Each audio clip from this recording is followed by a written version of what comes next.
All right, so I don't know what you did today. I don't know how you spent Thursday, April 30th. I'm not sure what that day looked like for you. I fixed my oven at home, changed the igniter on my oven. If you've never changed the igniter on an oven, it's not a very difficult thing to do. It's pretty simple. Even if someone like me could pull it off, then you probably could too. So this day will go down as a banner day in Peak family history as the day that Dad fixed the oven, which was something that was pretty unlikely to happen, I think. But of course, it was a little more notable, I think, for Pat Narduzzi and the Pitt football program and for you Pitt fans on Thursday, April 30th, because here we are again talking in the middle of a week in late April, and we're talking about Pitt recruiting. And that's why we're here doing a little thrown together live stream. We'll turn this into a podcast as well. You listen to this on Friday. I apologize in advance. If you're looking for the Conversations podcast, we don't have a conversation this week. Didn't get a chance to tape anything with anybody. We've got some stuff lined up for some coming weeks. But this week, our Friday podcast is going to be a little recruiting discussion that we'll have here, because on Thursday, Pitt did it again. Just like they did last week, where they got a bunch on Wednesday and Thursday. They got a couple more commitments on this Thursday, April 30th, 2020. And it was the big one. It was the quarterback. And that's what you always need. You need that quarterback in a class, and they got a quarterback. First quarterback Pitt's had committed since Davis Beville in the 2019 class, because they didn't sign anyone last year in the 2020 class. Now, we say that, and you always offer up the caveat that Joey Yellen came over as a freshman transfer. He'll be a redshirt freshman this year. So, that you're effectively getting the same thing you would have gotten out of a high school recruit, except he's got a year of college experience and actually played in a college game, played well in a college game. But I'm burying the lead here because I'm talking about Pitt getting a quarterback commitment, and I haven't even mentioned his name. It's Nate Yarnell. He's a 6'6", 205-pound signal caller out of Lake Travis High School in Austin, Texas. Premier, one of those Texas high school football programs that you sort of talk about in almost mythological terms, and they deserve it. They earn it. They've got some ridiculous run of Division I quarterbacks that have rolled through there. I think Baker Mayfield went there. A kid named Hudson Card, a 4-star prospect in the 2020 class who's going to Texas, was the starting quarterback last year. And that's really where Nate Yarnell's story gets interesting, because he's committed to Pitt. And there are a lot of different angles and things we could talk about with Yarnell and how he fits in at Pitt and what it means for him to have committed to Pitt. But he wasn't his team's starter last year. He wasn't the starter at Lake Travis. Hudson Card, again, a 4-star prospect in the 2020 class, a kid who was a senior last year who's going to Texas. He was the starter for Lake Travis last year, not Nate Yarnell. But then Hudson Card got hurt. And when he got hurt, Yarnell stepped in and started 6 games for Lake Travis. And guess what the team's record was in those 6 games? 6-0. He threw for like 1,200 yards, 11 touchdowns, 5 picks in those 6 games. The final 3 of those games were in the playoffs, and he went 3-0 in the playoffs. Hudson Card came back and played the final few games of the playoffs, ultimately, losing in the final game of the playoffs there. And you wonder if maybe Yarnell could have done better if he had stayed in the starting role. But either way, it was a small sample size for Yarnell, but it was impressive enough to earn him a handful of offers. Houston offered, Utah was his other Power 5 offer, and Pitt came through with a scholarship offer. Mark Whipple liked what he saw and offered Yarnell. And I think the first thing that jumps off the page when you look at his profile on Rivals.com, or you watch his huddle film, or however you're experiencing Nate Yarnell, or however you're seeing him, it's his size. We listen, and he says he's 6'6", 205. That 6'6", might be 6'4", might be 6'5". He's a tall kid. He's going to rival Davis Beville in height when he gets on campus in January of 2021, because he plans to graduate early. So he's going to graduate next December and enroll early at Pitt. And he's going to rival Davis Beville for height when he arrives on campus. And so he's a tall kid. He's got a live arm. I think he can move around a little bit. I don't know if you're going to design a ton of running plays for him, but he can move around a little bit if the pocket collapses or he needs to escape. I think he can move. He's got a kind of a funky throwing motion. It's a weird sort of step into thing, but what do I know? I watch the tape and I see the ball go flying far, and it seems to land where his receivers are. It seems to lead his guys, and it seems to get get to where it's supposed to be going, and it results in touchdowns and it results in good plays for his football team. So that seems to me to be some pretty good traits for a quarterback. Now, is it a bit of a risk for Pitt to take a quarterback who has only made 6 starts in his career, who wasn't even his team's starter last season?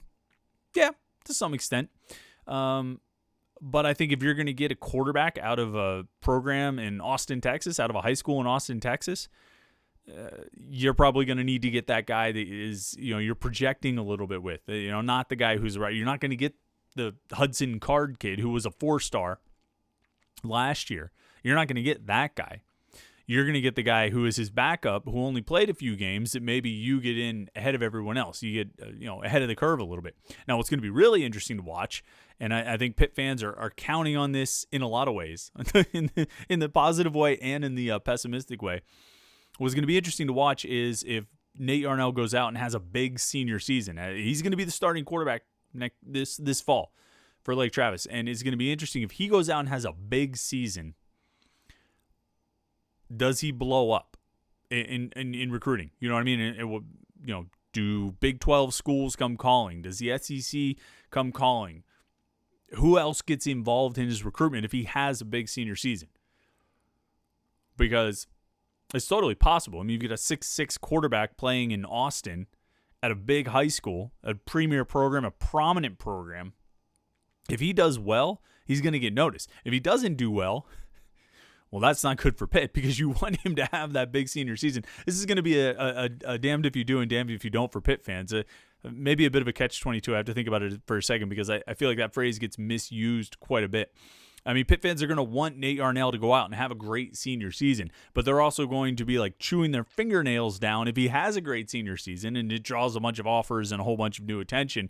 And, it's going to be, maddening for fans to watch through next fall as he has a good senior season and probably draws some new offers from schools and potentially even considers those options before you get to the December signing day. Fortunate thing is he plans to enroll early, so whether he's staying or going, you're going to have a definitive answer by the middle of December. All of this, of course, assumes that everything goes as planned for a fall football season and a December signing day. Maybe this could be the one instance where the pandemic pays off for Pitt if, Texas high school football gets canceled for the fall, which, I mean, I don't think they're going to even cancel I think the NFL is going to find a way to play, and I think Texas high school football will find a way to play. Those are the two things that I believe in, that those two entities will find a way to play in the fall. But if it happens and Nate Yarnell has a great senior season, yeah, Pitt's going to have to fight to hold on to him. I mean, you have a good quarterback at a prominent program in the heart of Big 12 country right there in Austin, Texas. You better be ready for a fight if he goes out and has a big senior season. So good for Pitt to get a quarterback. I really didn't think their quarterback recruiting would get done this quick. If you had asked me 2 months ago, if you had asked me on, 2 months from April 30th, February 30th, or in layman's terms, in a leap year, March 1st, if you guys call it March 1st, I prefer to go on the calendar that refers to it as April 30th, or February 30th, excuse me. Anyway, if you go back, I pushed that way too long. If you go back 2 months and ask me, do I think Pitt's going to get a quarterback this spring? I would have said no. I don't think so, because some of the top targets that they were after were pretty much off the board. And it wasn't really clear where they were going to go. Now they ended up coming up with a new batch of offers to Nate Yarnell, Hampton Fay, who came off the board, committed to another school. I forget where he committed last week. Another kid, Emmett Moorhead, a kid who's playing in Virginia, who's from California originally. They got some new offers out there. Although, actually, not all those offers were this spring. I have to check the timeline. I get mixed up on these dates. But it really seemed like some of the top targets Pitt was after were going off the board or were out of reach for Pitt, and so you were more likely going to see the Pitt coach. I thought you were going to see the Pitt coaches wait until the fall, look for some seniors to emerge and target those guys kind of later in the process, October, November, December targets, as opposed to getting somebody in April. Well, Yarnell kind of emerged, and this may actually be a situation where the dead period from the NCAA did help Pitt here. Now, Yarnell never visited Pitt, but he really never visited anywhere. I think he visited Houston, and that was the only school that he had an offer from that he actually visited. And I think that might have helped to some extent. I think it might have pushed his decision up. It might have caused Yarnell to commit sooner than he wanted to. I think he wanted to take visits. I think he wanted to go on official visits and commit sometime in the summer or maybe June at the earliest. But because he looked down the road and didn't know if those visits were going to happen in June or not, and he looked down the road and said, I might not be able to go out and visit schools until August or September. And at that point, a lot of these opportunities that he had were going to be gone. A lot of schools were going to fill up spots, just like Pitt filled its spot when Yarnell committed. And so I think he looked down the road and said, I'm not going to be able to pick a school before I visit. It's just not likely to work out that way. So I'm going to have to commit to a school now if I want to make sure I get my spot. And he looked at it. He was comfortable with everything he heard about Pitt.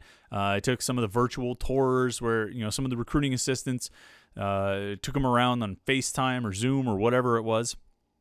And then obviously had a good relationship with Mark Whipple, respected Whipple and what he's done with Pitt's offense, and Pat Narduzzi and what he's doing with the Pitt program, and decided to commit. And so I think the circumstances kind of conspired to help Pitt to some extent. Now, if there was no dead period, that doesn't mean that Pitt wouldn't get Yarnell. I think there was a pretty good chance that he would still, they could get him on campus in June for an official visit and potentially get a commitment out of it. But as it worked out, I think it bumped his timeline up a little bit. And so Pitt was able to get their quarterback commitment in the class. I should tell you real quick, because we are taping this at night, we've got the non-trademark infringement alma mater IPA from Voodoo going tonight. If you get commitments and you're going to do a live stream talking about commitments, you should have a beer that has these colors on it, right? And the non-trademark infringement alma mater IPA. It's a West Coast IPA from Voodoo Brewery. Voodoo up in Meadville. Cheers, boys. And girls. I'm sure that I'm sure it's a co-ed operation at Voodoo, but delicious non-trademark infringement alma mater IPA from Voodoo. You got to get that. It's West Coast. It's good stuff. Pitt's other commitment did not come from the West Coast. The other commitment on Thursday came from the East Coast. It came from Fort Lauderdale. It came from St. Thomas Aquinas, prime-time, big-time program in the state of Florida. It's an offensive lineman named Marco Fuger. I believe that's how you pronounce his name. I don't even know if Yarnell is Yarnell or if it's Yarnell or something like that. I need to do a better job of learning how to pronounce these guys' names before I decide to do a live stream to talk about them. But Fuger is a 6'4", 200. Check the weight on that. 6'4", 200. Oh man, I should have had this pulled up, and I apologize. I don't want to misspeak on. I almost said 205 pound, but I know that's not. I know he's not 280 pound. I'm sorry. I don't know why that mattered so much to me. It's 6'4", 280 pound offensive line prospect out of Aquinas. It's a big-time school. It's a big-time high school program. Pitt's gotten some recruits out of there in the past. You want to keep going there. Charlie Partridge is the connection. He's the one who's got the contacts, in the Miami area, Fort Lauderdale area, and certainly at Aquinas. He had a big hand in getting Daniel Carter, the 4-star running back, out of Aquinas a couple years ago. He committed or announced his commitment the night of the ACC championship game, actually, when Pitt was playing in it down in Charlotte. But Fuger, an offensive lineman, guard prospect, kind of matches nicely in that regard with Terrence Rankle, who Pitt got last week, who's more of a tackle prospect. And that puts 2 offensive linemen in the class of 2021. I'm thinking at least 2 more. I really can't even see them settling with 3 offensive linemen in this class. This is going to be a big class. I've talked about this. I think I talked about it on the Recruiting Reaction live stream last week, and I talked about it on the Panthers Insider Show on 93.7 The Fan, and continue to talk about it. It's going to be a bigger class, 23, 24 kids, and so when you have a big class like that, you've got room to take 4 offensive linemen, or maybe even 5 if the right options present themselves. And quite frankly, Pitt's roster needs those kinds of numbers. They signed 2 offensive linemen last year, and they only signed 2 in the class before that. You can have a class every now and then. It's only 2 offensive linemen. If you have a smaller class, you might only take 2. But to go back-to-back classes with only 2, and that's, the guys that they signed. You ultimately had in the 2019 class, Jason Collier moved to the offensive line. And so You could kind of count it as getting 3 out of that class, I guess, and there might even, maybe even one of the defensive linemen moves to the offensive line, and then your, 2-man class from 2019 goes from Leon Dick and Matt Gonsalves to, those 2 guys plus Collier plus one more guy, and then the numbers don't look quite as bad. But I mean, when you just look at the recruiting classes, you really had 2 offensive linemen in the 2019 class, and then 2 in the 2018 class. And that's, you can't have that kind of run. I mean, you need to be able to fill up more numbers. To the 2017, they were able to get, I think they signed 5 offensive linemen, and all but one of those guys is still on the team, which is that's a pretty, those are good numbers to have to work with. Oh yeah, that's right. I want to look back to 2020 class, this past class, the guys who are going to be freshmen this year. They only signed 2. So you signed 2 in this class. You really signed 2 the class before, although you can end up having 4 guys. And you signed 2 in the class before that in 2018 with Blake Zabovic and Jay Cradle. You need more numbers than that. It's just a numbers game. You have 5 guys you got to run out there. You need to build a 2 deep. You need to build a 3 deep. You need more numbers, and that's why this year's class, I think, has to be a bigger one. And plus, you never know what the hit rate is going to be on offensive linemen. The 2016 class, they signed really 4 guys. When you look at Brandon Ford and Justin Morgan and Zach Williams and Bryce Hargrove, but as I just ran down those 4 guys, how many of them were still on the team? There's 1. You need to, you're going to have some misses. You're going to have some guys that don't pan out. You obviously need to do a little better than that. But, just to play the law of averages that guys are not always going to pan out, you've got to sign numbers. And so Pitt's got 2 so far, a tackle and a guard, and even Terrence Rankle, who committed last Thursday. I guess offensive linemen like to commit on Thursdays. Rankle committed last Thursday, and Fuger committed this week on Thursday. Rankle is a tackle, but, could play guard. Dave Borbely wants him to even practice snapping. He could potentially be a center. You've got, versatility there. You got to get at least 2 tackles, maybe 1 more interior guy, but I don't even know if you really stress that, because I think the more you work toward high school guards, unless it's the elite guys, the higher chance you have of getting a guy who maybe can't really translate to the college level. I think your best bet when you're trying to fill offensive guard positions in college, you want to get tackles who aren't 6'7" or 6'8", guys you can move inside and the quarterback can still see over their heads, or you want to move defensive tackles. I think those are your 2 best options for recruiting offensive guards, personally. That's just me. Every now and then, you'll find a 6'4", 6'5" guy who's legitimately 6'4" or 6'5" in high school and can move a little bit, and bend and not play too high and all those things we talk about. But Fuger seems like a good option in that regard. He seems like he kind of fits that bill. I just don't know if you want to take too many more guard types in this class. If you're going to push to even taking 5 offensive linemen, I think you would take, I would take at least 2 more tackles and potentially 3 more tackles, and just assume that maybe one of those guys will move inside to guard. So that's that's kind of where that stands. So there are 9 commitments overall. The class is actually number 26 in the nation. So don't look now, Pitt fans. You've been wanting a You've been wanting a top 30 recruiting class, top 25 recruiting class. Well, they're right on the cusp right now. Now, some of this is due to volume. Having 9 commitments is going to do that. Rivals.com, we rank classes on a point system, which does have some cumulative effects, where you're just adding up all these points together, and that's going to help. And then as time rolls on and other schools get more 4-star commitments, or other schools start bulking up their commitment lists, you're going to see maybe those numbers sort of average out a little bit. But I also think there's a chance for some of Pitt's commitments to get some rankings upgrades. I think Pitt's got a chance to get some higher starred players as well. So number 26 class in the nation, that's a pretty good place to be. And when you break down what they've got so far, they've got 2 offensive linemen, they've got 2 defensive ends, and they've got 2 wide receivers. And then you throw in a quarterback, a running back, a safety. And that's kind of how that class is coming together. I think obviously you're done at quarterback. I don't think they need another quarterback in this class. But otherwise, I'd say all bets are off. Maybe they feel good at defensive end with two guys in Trevion Stevenson and Nikai Johnson. Although even then, I could see them taking one more D end if the right guy is available, if a good player is available.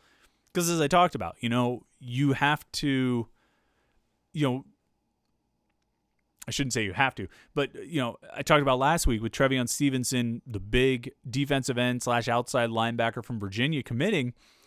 He's something of I shouldn't say a project, but he's raw. And so he's the kind of guy you can take pretty comfortably early in the class when you've got such a big class like Pitt is putting together. But I don't think you want him to be the last defensive end you recruit. They've done a good job at restocking the defensive end position. I think they've got a lot of talent and they've got a lot of depth. But I could still see them wanting to get one more D end. They're going to get some D tackles. They obviously need some linebackers in this class. They want and need a bunch of corners and probably another safety. And then offensively, like I said, a few more offensive linemen. I could see them taking another receiver. I could see them taking another running back to go with three receivers and 2 running backs in this class. Oh, and then this little spot. I don't know if you've ever heard of it. This one position. I don't even think Pitt knows about it.